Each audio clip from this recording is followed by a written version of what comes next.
Beberapa master terhormat sangat ketakutan sehingga mereka berbalik dan ingin melarikan diri.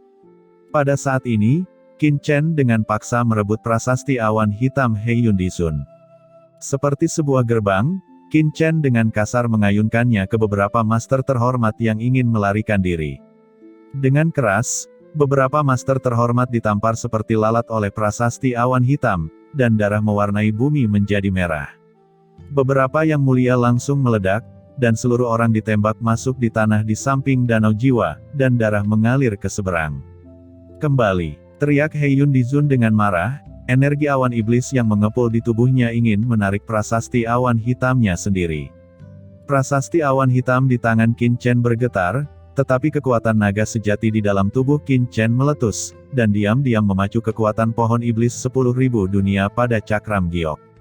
Kekuatan telapak tangan dikombinasikan dengan kekuatan pohon iblis 10.000 dunia dengan mudah menekan prasasti awan hitam. Mustahil, gumam Heiyun Dizun sangat ketakutan sehingga jiwanya terbang, dan matanya hampir menonjol. Tablet awan hitam adalah harta bijak kehidupannya, dan tidak mungkin orang luar mengambilnya, kecuali orang ini jauh lebih kuat darinya di beberapa alam. Namun, Qin Chen di depannya jelas berada di ranah yang tidak begitu kuat sama sekali. Bagaimana kamu melakukannya? Ucap Heiyun Dizun hanya merasa ada aura yang mengerikan menekan prasasti awan hitamnya, membuatnya tidak bisa mendapatkan kembali prasasti awan hitamnya sendiri untuk sementara waktu. Prasasti ini tidak buruk, jadi aku menerimanya saja, kata Qin Chen mencibir. Prasasti awan hitam ini memang memiliki beberapa cara. Jika hanya mengandalkan kekuatan Qin Chen sendiri, dia mungkin tidak dapat menangkapnya untuk sementara waktu, kecuali Abyssal Demon Dao dan kekuatan kegelapan terungkap. Namun, Qin Chen memiliki pohon iblis 10.000 dunia. Hancurkan untukku, kata Qin Chen mencibir, lalu dia menghancurkannya dengan prasasti awan hitam.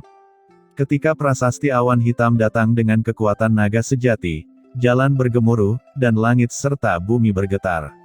Saat prasasti menghantam, Heiyun Dizun merasakan kekuatan kehancuran bumi. Bahkan jika prasasti awan hitam ada di tangannya, kekuatan prasasti awan hitam yang dia serang dengan seluruh kekuatannya jauh lebih buruk daripada Qin Chen.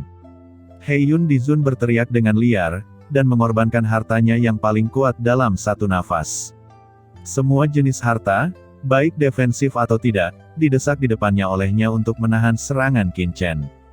Dengan ledakan yang keras, bintang-bintang di atas langit bergoyang karenanya. Di bawah hantaman ini, bahkan bintang-bintang di langit tampak meledak, dan prasasti awan hitam itu hancur berkeping-keping dengan satu hantaman. Kekuatan absolut menghancurkan segalanya. Dengan ledakan keras, banyak harta Heiyun Dizun tidak bisa menahan pukulan. Mereka terlempar satu demi satu, dan beberapa harta tingkat rendah langsung meledak di tempat. Seluruh tubuh Heiyun Dizun terguncang, tubuhnya retak dan dia menyemburkan seteguk darah. Wajahnya menjadi pucat, di bawah pukulan ini, jika tidak ada begitu banyak harta untuk melindunginya, dia juga telah menjadi kabut darah.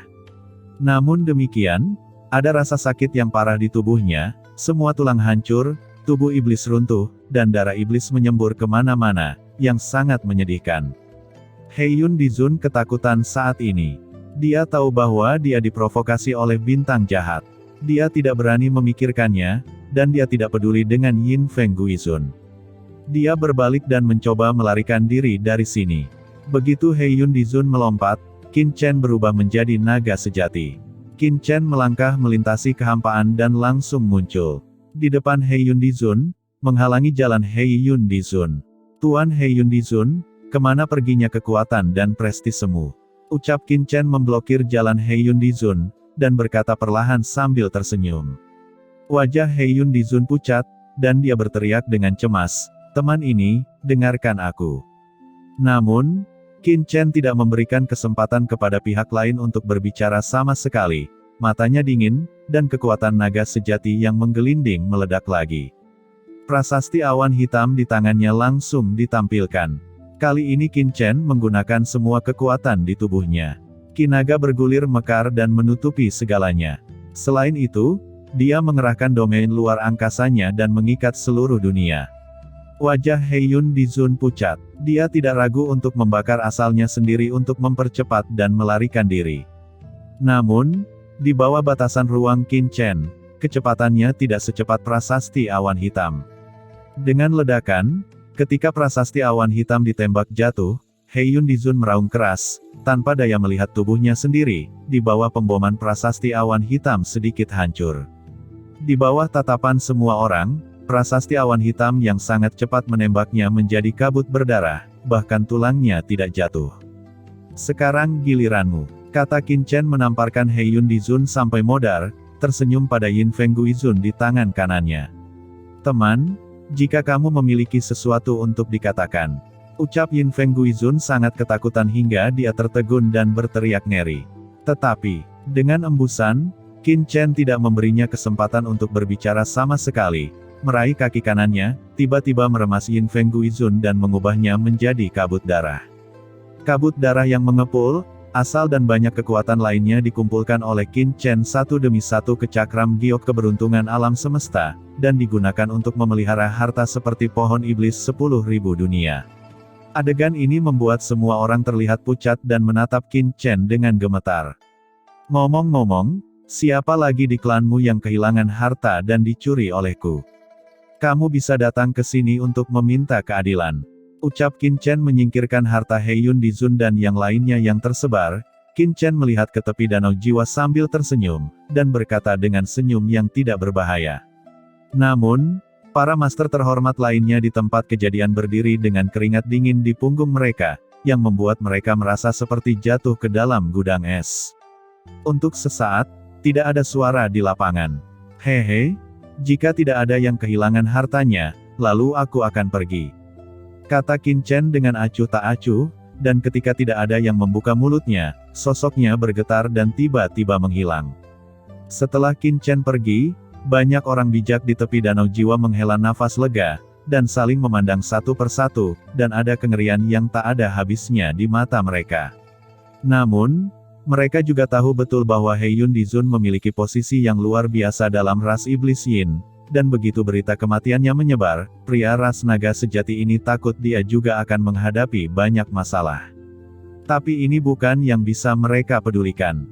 Saat ini, para master terhormat di danau jiwa yang tersisa berkumpul, kembali ke tepi danau satu demi satu, dan mulai memancing. Qin Chen menangkap harta karun yang tak bisa dijelaskan melalui udang karang. Jika mereka melakukan hal yang sama, mereka mungkin akan mendapatkan panen seperti itu. Sejak itu, banyak master terhormat di sini telah mengeluarkan hal-hal baik di tubuh mereka satu demi satu, dan berbagai harta telah dikeluarkan untuk mencoba mengirim rantai hukum ke danau jiwa. Sangat disayangkan bahwa makhluk hidup yang mereka keluarkan akan berubah menjadi abu begitu mereka memasuki danau jiwa, dan tidak ada yang tersisa, dan beberapa benda mati yang mereka keluarkan tenggelam ke laut tanpa suara. Di sarang naga tak berujung, Qin Chen kembali ke jalan yang sama. Senior Hong Huang, sarang naga ini adalah. Melewati sarang naga, Qin Chen mau tidak mau bertanya. Hehe, bukankah itu spektakuler? Ucap Hong Huang Zulong dengan nada penuh kebanggaan. Dia berkata lagi, sarang naga ini adalah tempat leluhur ini berlatih di masa lalu. Itu dibentuk dengan mengumpulkan banyak pohon naga di dunia. Bagian terdalamnya adalah bahan dasar kayu senlong, dan saya khawatir itu adalah sarang naga yang paling mendominasi di dunia ini. Kata Hong Huang Zulong dengan bangga. Apa hebatnya, bukankah itu hanya sarang yang rusak? Saat ini, kamu hanya bisa bersembunyi di batu pecah ini. Kata semut kecil itu melengkungkan mulutnya. Serangga busuk, percaya atau tidak, aku akan memanggangmu. Ucap Hong Huang Zulong gemetar karena marah. Leluhur Hong Huang dan semut kecil bertengkar lagi, membuat Qin Chen terdiam. Setelah menghentikan semut kecil, dia terus bertanya kepada leluhur Hong Huang tentang alam rahasia ini. Senior Hong Huang, bagaimana cara mengambil sarang naga ini? Bagaimanapun, ini adalah sarang Anda. Jika Anda pergi dengan saya harus membawa sarang ini untuk Anda juga.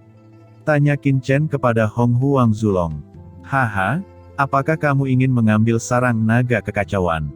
Bukan tidak mungkin. Jawab leluhur Hong Huang tersenyum dan melanjutkan, dengan kekuatanmu saat ini, itu pasti tidak mungkin. Sarang naga kekacauan berisi banyak ruang, tidak sesederhana yang kamu lihat. Alasan mengapa kayu Shenlong menjadi bahan teratas klan naga sejati juga karena kekuatan khususnya. Kamu tidak memiliki jiwa naga sebelumnya, jadi kamu tidak merasa istimewa. Tetapi jika kamu memasuki inti sarang naga sekarang, biarkan leluhur ini memindahkannya, kamu akan dapat memahami sifat khusus dari sarang naga ini. Kata leluhur Hong Huang melirik Xiaolong dan berkata, jangan katakan apa-apa lagi. Awalnya, si kecil ini ingin berubah menjadi naga sejati. Akan sulit jika dia tidak memiliki puluhan ribu tahun, tetapi jika dia berkultivasi di sarang naga yang kacau ini, waktunya bisa dikurangi ribuan atau bahkan 10.000 kali. Ini bisa dianggap sebagai harta karun keluarga naga sejatiku. Qin Chen terkejut ketika mendengar itu, dapatkah waktu Xiaolong untuk memperbaiki rantai dikurangi 1.000 atau 10.000 kali? Ketika Hong Huang Zulong mengatakan ini, Qin Chen memiliki pemahaman yang jelas tentang kekuatan sarang naga kekacauan. Namun, seperti danau jiwa milikku, sarang naga yang kacau ini tidak dapat disimpan di ruang penyimpanan biasa. Bahkan dunia kecilmu tidak berdaya, kecuali, seperti yang kukatakan sebelumnya, biarkan dunia kecilmu berkembang menjadi dunia kekacauan. Selama kamu dapat menemukan batu giok kekacauan, kamu dapat mengembangkan dunia kecilmu ini menjadi ruang yang kacau. Pada saat itu, dengan bantuan leluhur ini untuk menyingkirkan sarang naga kekacauan ini. Kata Hong Huang Zulong menjelaskan kembali. Mendengar ini, ada kegembiraan di mata Qin Chen, dan dia semakin menantikan batu giok kekacauan itu. Butuh banyak waktu bagi Qin Chen untuk memasuki tempat sarang naga, tetapi tidak butuh waktu lama untuk keluar. Setelah beberapa saat, Qin Chen telah meninggalkan sarang naga dan datang ke tempat terpencil dan rahasia ini. Di kejauhan, banyak bintang terlantar dan gua bobrok ditangguhkan, memberi orang perasaan luas, dan sarang naga tempat Qin Chen berada hanyalah sudut dunia ini. Tanpa diduga, tempat ini sangat rusak. Gumam Hong Huang Zulong meninggalkan sarang naga dan mendesah entah kenapa ketika dia merasakan pemandangan luar. Hati Qin Chen tergerak dan berkata, Senior Hong Huang, tempat apa ini? Mengapa menjadi seperti ini? Dan bagaimana kekuatan Anda bisa terperangkap dalam bola naga hitam ini? Di zaman kuno, tempat ini jelas merupakan tempat yang sangat menentang surga, dan dari narasi Hong Huang Zulong sebelumnya, sepertinya dia tidak punya pilihan selain mengurung jiwanya di bola naga hitam. Apa yang terjadi saat itu yang menyebabkan semua ini? Ini, ceritanya panjang. Ini tentang rahasia besar di alam semesta. Ucap Hong Huang Zulong menghela nafas dan melanjutkan, di zaman kuno, ada kekacauan di sini, yang melanda banyak jiwa yang belum lahir pada saat itu. Itu adalah kecelakaan dan takdir. Singkatnya, ini sangat rumit. Ada baiknya Anda tidak mengetahui rahasia ini. Sekarang Anda belum mampu untuk menanggung sebab dan akibat seperti itu. Kata Hong Huang Zulong menjelaskan. Aku pikir kamu telah dipukuli begitu keras sehingga kamu hanya bisa memproklamirkan dirimu sendiri kan? Kata Xiao Yi dari samping. Kali ini, Hong Huang Zulong tidak gila. Dia hanya melihat ke arah Xiao Yi dengan ekspresi serius dan berkata dengan ringan, apapun yang kamu katakan, tapi ini terkait dengan rahasia alam semesta. Bahkan saya hanya tahu sedikit tentang itu.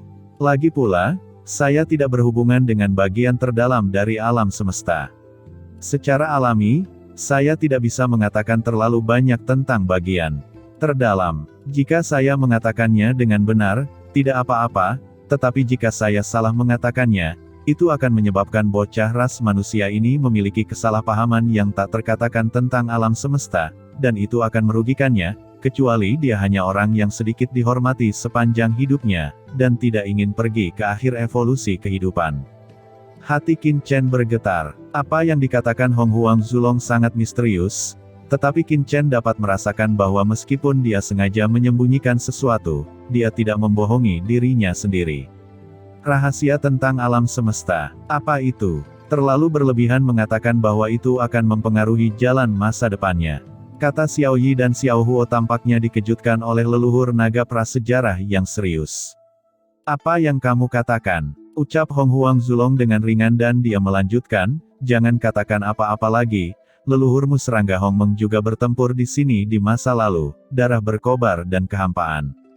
Jika tidak, tidak akan ada serangga pemakan kehampaan di sini. Ini adalah nafas yang ditinggalkan oleh leluhurmu saat itu. Meskipun sudah sangat lemah selama ratusan juta tahun, itu masih merupakan kehidupan baru yang berasal darinya. Ini membuat Qin Chen menghirup udara dingin dan sedikit terkejut. Dalam kehampaan tak berujung, berbagai kekuatan misterius melonjak. Senior Hong Huang, di mana batu giok yang kacau itu? Kata Qin Chen. Aku tidak tahu sekarang, tapi benda ini pasti ada di dunia ini. Kata Hong Huang Zulong berkata lagi, kamu bisa merasakan api terberat di sini, ayo pergi ke dunia api dulu. Langit dan bumi ini seharusnya memiliki domain rahasia yang berisi api tak berujung, tapi aku tidak tahu di mana itu. Karena langit dan bumi ini tidak statis dan kamu harus mencarinya sendiri. Kata Hong Huang Zulong ragu-ragu. Qin Chen mengangguk, lalu duduk bersila di kehampaan. Dia tidak tahu apa yang ada di sini, jadi dia hanya bisa mendengarkan Hong Huang Zulong untuk sementara waktu. Qin Chen menutup matanya, dan api kehampaan mengalir keluar, aura tak terlihat meresap, merasakan perubahan di dunia ini. Tiba-tiba, segala sesuatu di sekitarnya menjadi halus, dan segala sesuatu di dunia menjadi kehampaan. Kemudian, di ruang hampa ini, berbagai warna-warni muncul, menunjukkan aura yang berbeda. Qin Chen segera mengerti bahwa setiap napas di sini mewakili misteri yang kuat, seperti sarang naga kekacauan terdekat di sini, menunjukkan kekuatan atribut kayu. Ketika Qin Chen memacu api kehampaan, Hong Huang Zulong melihat api kehampaan yang melayang di atas kepala Qin Chen dengan sedikit terkejut. Bocah ini, memang ada banyak harta di tubuhnya, bahkan api kehampaan telah dipadatkan. Ini adalah hal yang diperlukan untuk menempuh jalan apapun. Gumam Hong Huang Zulong, tampaknya terkejut dengan api kehampaan yang melayang di atas kepala Qin Chen. Dalam persepsi Qin Chen tentang ketiadaan, seberkas api perlahan muncul. Sebagai seorang apoteker dan ahli pemurnian alat, Qin Chen mengendalikan jalan api jauh melampaui master terhormat biasa, dan dengan mengandalkan api karma kehampaan, Qin Chen bisa merasakan kekuatan api dari ruang kosong ini. Mata Qin Chen tiba-tiba terbuka, melihat dunia yang ditinggalkan di kejauhan, dia samar-samar merasa ada aura api samar ke arah itu, yang seharusnya menjadi dunia api yang dikatakan oleh Hong Huang Zulong. Dengan gerakan, Qin Chen terbang menuju kehampaan dalam sekejap. Dunia kosong dan hampir tidak ada siapa-siapa, tetapi Qin Chen tahu betul bahwa hampir semua orang kuat di seluruh Vientiane God Tracer telah berkumpul di dunia ini, tetapi mereka semua telah memasuki berbagai alam rahasia. Senior Hong Huang, apakah batu giok kekacauan itu telah diambil? Inilah yang paling dikhawatirkan Qin Chen. Jangan khawatir, batu giok kekacauan berbeda. Orang biasa tidak dapat dengan mudah mengambilnya, dan itu sangat rahasia. Kata Hong Huang Zulong sangat percaya diri. Qin Chen santai dan terus bergerak maju. Tiba-tiba, ada reruntuhan mengambang di depannya. Di reruntuhan, ada gelombang api yang mengambang, dan di antara api ini, ada pusaran api, berguling dan berputar. Kelompok api ini mengalir ke pusaran air. Dan nafas api itu ditransmisikan dari pusaran air ini. Ini dia, kata Hong Huang Zulong tiba-tiba berseru. Apakah ini dunia api? Ucap Qin Chen melihat reruntuhan, api yang mengambang, dan pusaran air kecil, dan sedikit terkejut. Dunia api ada di pusaran api ini. Kamu dapat mencapai dunia api saat kamu memasukinya. Namun, kamu harus berhati-hati agar tidak tersentuh oleh nyala api yang ditangguhkan ini. Begitu kamu menyentuhnya, bahkan percikan halus, saya khawatir itu akan menyebabkan kerusakan fatal padamu. Dan jika kamu terbungkus api itu, lehur ini tidak akan bisa menyelamatkanmu. Saya khawatir itu akan terbakar menjadi ketiadaan di tempat. Hati Qin Chen bergetar, ini sangat menakutkan.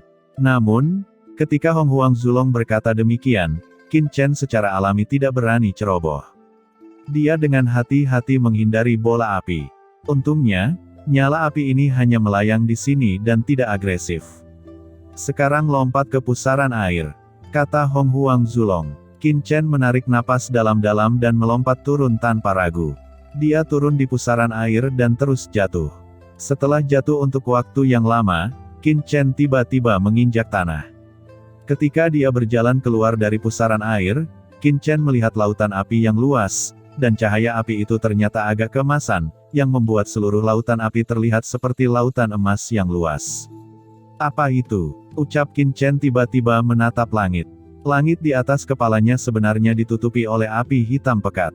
Api hitam ini menutupi lautan api emas yang luas, dan api hitam ini bergulung tanpa henti, tampak seperti darah hitam yang mengalir di udara, yang membuat orang merasa seperti gelombang darah yang bergulung di langit.